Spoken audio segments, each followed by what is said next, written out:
Hey, Tony Gaskins here, popping in now. Got a call here coming up in 15 minutes. So that's all I got. Really got 10 minutes. And wanted to shoot this video because this was a topic of concern today throughout my coaching calls. And that was now I'm on a Zoom call in 10 minutes for my insurance agency as we adding a few more agents to the team. So God bless you. That's why I got my blaze on. And this right here is very, very important. And I want you to understand that when you think about a man, you got to remember who a man is, what a man does. And you got to understand that that is not the same as a woman. I saw a lady the other night in the restaurant that was communicating with a man in a very aggressive way. And had he responded the way most men would respond and throw a punch instead of using words, that lady would have been knocked out. And she could have also even hit her head on the ground and lost her life. So when you are dealing with a man, it's not about bowing down to a man. It's not about worshiping a man. It's not about feeling less than a man. But don't try to get your respect by being confrontational with a man, not in public, not behind closed doors. You have to realize that men and women have different mental makeups.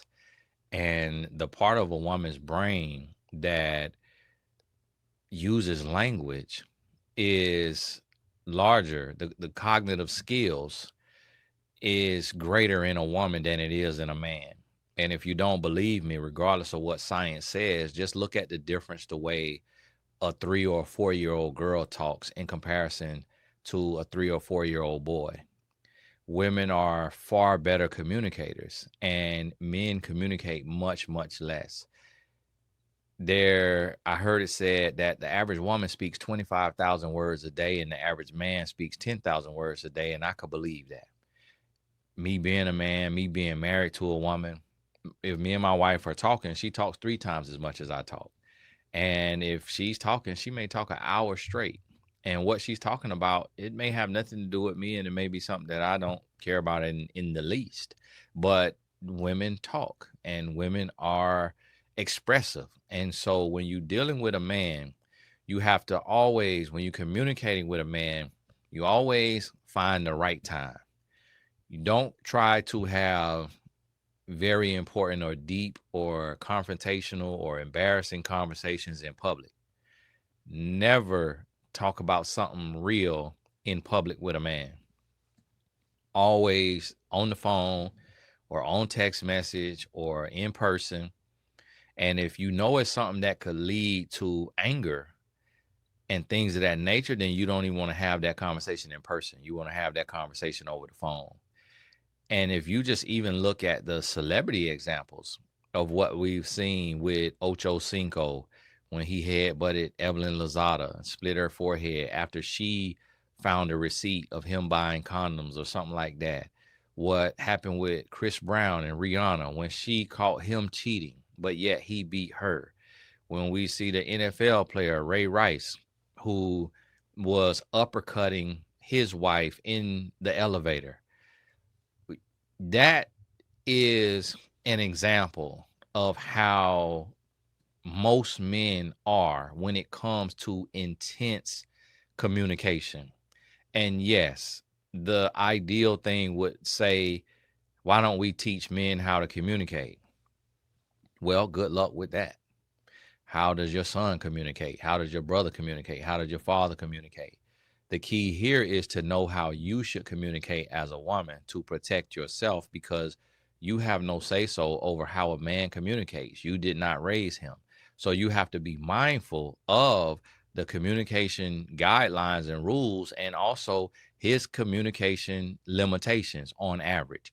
There are men like myself who are exceptions to the rule, who can communicate, who can over communicate. Even if you listen to me right now, you will notice that I'm not even using filler words, even though I'm speaking very fast. And I only have 5 more minutes to get a message across, but yet I'm still not using filler words like and like and right and because I've learned how to communicate. That also can be a bad thing, because when you communicate with a man who can communicate, you could get twisted up like a pretzel and end up very frustrated. And now you want to fly off the handles and you want to get physical. So it goes both ways, and you have to be careful for what you wish for, because if you get with a man who can actually talk, the way our brains work, you could end up losing every single disagreement, every single argument, and it be the most frustrating experience for you in your life in a relationship.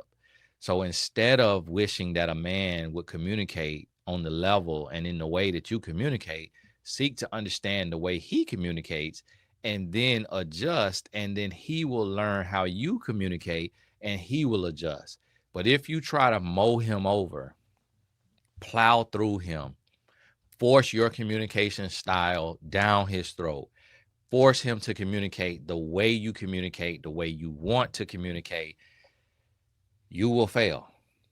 And if you get loud and you get aggressive, most likely things will get physical and you will also lose, unless you go to the highest level and take his life. You will lose that.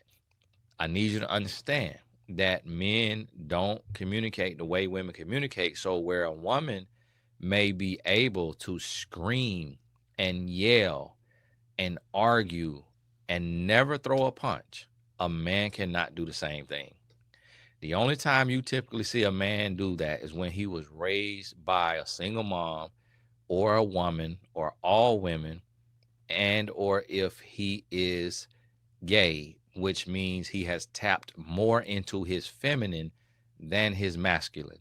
But a heterosexual masculine man who was not raised by all women or only women will not communicate on average on the level of a woman. And if you get volatile in your communication and you start cursing at him, you start yelling at him, you attack him verbally, there's a good possibility that what he does in retaliation to you, you may not recover from, be it physical, verbal, or emotional, because a man is built for war. He is built for combat.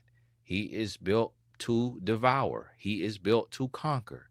And history shows that.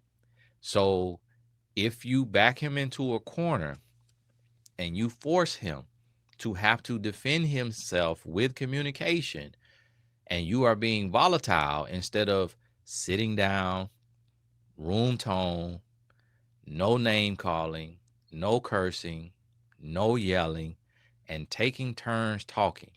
Those are the rules of communication with a man.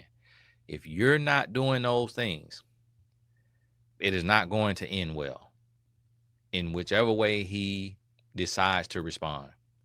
So I outline this in my book, Make It Work. If you don't have Make It Work and you can afford it, go to Amazon.com, get Make It Work, read the rules of communication when it comes to having an argument or whatever.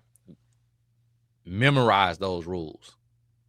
It'll save you so much trouble. My wife and I no longer argue. It's been a long time since we've had an argument. We have disagreements, but because we have these communication rules that I just laid out, we don't argue. We can disagree and we can agree to disagree without arguing. So, hey, I got to go. All the important links are in the description, and looking forward to working with you, whether it be through you getting the insurance policy, joining the insurance team, or you being a part of TonyGasselAcademy.com. Looking forward to it. Thank you so much for your support. God bless you, and we'll talk soon.